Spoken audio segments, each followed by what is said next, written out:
So we'll start with questions. Okay, Chuck, first thing, it's about 40 minutes time of possession, 90 plays, and just have 11 points. I'm disappointed for the guys and encouraged at the same time. And this was my message to them that the fight was unbelievable today. The effort was unbelievable. I think they're one of the better teams in our league, and we can go toe to toe with them. But in order to get it done, the details got to be better. As well as our defense played, we busted one coverage and gave them a touchdown, dropped a tight end on another one, and set up a touchdown. And those guys are good right now. They can be great if we eliminate those things. Offensively, we're young and grown with a lot of young players, but we were plenty explosive and consistent until we got in the red zone. And that's 3 weeks in a row that we shot ourselves in the foot on a lot of drives, and that's got to get better. And the discouraging part is we're fighting with these guys and not winning, and against pretty good teams. The encouraging part is the stuff going wrong we can fix, and we'll go back to work and work even harder to get those things fixed. Scott, you had Cam start the game today.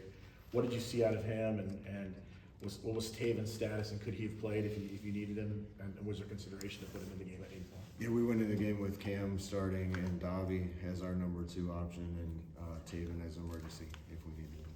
You talked about mistakes, 10 penalties, 75 yards, and that's been a season-long challenge. How do you correct that 6 games in? Well, we got to keep working at it. Some of the penalties, I've got to look at the tape and see. I thought there were some the other way that we didn't get, and I got to look at the tape and see. I don't want to sound critical until I see it. We came out on the first drive and dropped, and we're moving it and dropped a ball that would have been a big play for us, and hit another play, and our receiver was on the ball covering up a tight end instead of off on a basic formation for us, and that hurts us. We overcame a holding on another drive and then got a chop block later in the drive. Those things hurt you, and we played well but not disciplined enough and not with enough detail. 4 or 5 false starts. What's most frustrating about that penalty? Where they're happening is the most frustrating to me, because they're happening for the most part in the red zone. It's starting to be a pattern, and we have to address that. We went around and around whether it be on a silent cadence or not this week, and we started without and finished with a clap cadence just to try to solve it. But I don't think that was the issue. It's just in clutch moments, being able to calm yourself down and hear the snap count.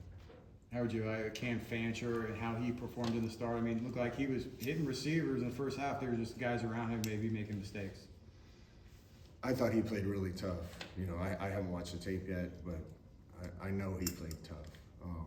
Whether the ball was always in the right place or not, we'll evaluate on the film. I thought he made some great throws in the first half. We missed on a couple shots. He made some other ones that got called back.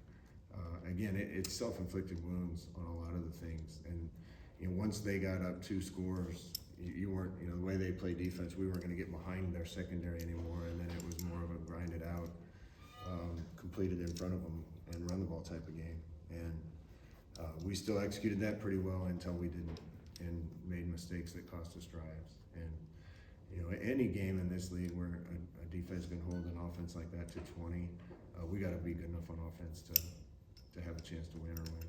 Scott, what does it say about your defense? You just mentioned though. I mean, it seems like the next game up where they've stepped up and were able to hold the team down and give you guys at least an opportunity to be in the game. Yeah, I think that the 2 offenses we played the last 2 weeks are 2 of the better ones in the Big 12, and we went toe to toe with them. I told this defense, like, even at the end of the game, when the game was probably over, down 9, they still fought and got off the field, and that says a lot about who they are. They need to take the next step now, and they're really good right now. We can be great if we eliminate the mistakes. It's the same thing. Their 2 big plays were on mistakes, and that's really a focus thing more than anything. Cam got plenty of yards on the ground, but not much for Miles and Jaden. You've been talking about making the offense more creative. How do you explain struggles in the running game for those 2? One, they're splitting time. you know, 2, we kind of got behind in the game and we needed to throw it a little more. What they were giving us later in the game was kind of the quick passing game, and we were trying to take advantage of that. You know, Miles is an elite player though, and we need to make sure and get him the ball when it's appropriate. And that was kind of the game plan coming in, was to lean on the run game. But after we, you know, shot ourselves in the foot on the first couple drives and got down by a couple scores, we still tried to commit to the run game, but at that point, you're kind of in, try to catch up on them. Blocking wise, how would you evaluate what you saw from field level? We had a lot of different guys out there. A couple guys got nicked up. You know, I think their run defense is pretty good, and when they're in a call to stop the run, they get a lot of hats around the ball really fast. Their nose guard, I think, is one of the better players in our league. You know, I'll have to watch the tape, but I've been pleased with the progress those guys have been making, and kind of like everything else, we just got to be a little more consistent. Scott, you had a couple of early 4th down situations where you guys weren't able, 4th and short, you guys weren't able to convert. How frustrating is that to not get maybe 2 yards when does that go back to the penalties and things and the mistakes like you mentioned? Yeah, I don't remember both of them until I watched the tape, but I know on one we, you know, false started and would have got the first down and we were a yard short. And so again, you're not going to get every 4th down, but you got to put yourself in position that when you make the play like we did on that play, that, you know, we should have been first down by 3 yards. Instead we're a yard and a half short. You know, mistakes and it almost feels like it's kind of necessary growing pains that we're going through, and I wish it wasn't necessary, but man, a lot of the things that happened we addressed with the team. Like, this is going to come up, we got to be better, it's going to get louder in the red zone going toward their stands. You know, the formations that we didn't get right. There's a lot of things that we talked about, getting the ball up a little quicker on the shot to make sure that we don't outrun it. There's a lot of things we talked about before the game, but then we didn't execute. So that's on the coaches and the players to just find that little more detail to make those things work. Recently, you said you saw shades of 2016 in this team. Are you still seeing a team you think can break through over the second half of this season? Yeah, my message to the guys was, man, they're better than we were week 1. You know, week 1 we played like we had diapers on against a team, and we found a way to win. And the last 3 weeks we've played good Big 12 competition, and we've gone toe to toe with them. We haven't found a way yet. Now we're 3-3. There's no reason we can't go try to win the rest of them. That's not saying we will, but this team is getting better, and if we can take the next step with just detail, execution, and discipline, we can be even better.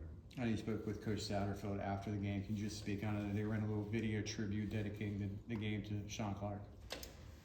Yeah, you know, that's been a weight on me and our team since it happened. I just love the man, and it's touching that, you know, other people are doing what they do to at least honor him. You know, that's a tough thing to go through for a team. I think the kids are responding well, but it was heavy and it was emotional. I know he meant a lot to a lot of people, and it's really good to see people honor him.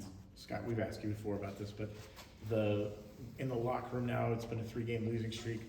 What have you seen from these guys? How have they responded to the fact that they've had some struggles over the last couple games? You guys can try to write an article about the guys getting down and giving up. It ain't gonna happen. Not with this group. We're frustrated. I'm frustrated. I'm also, in a strange way, encouraged by just the fight and the improvement that's happening.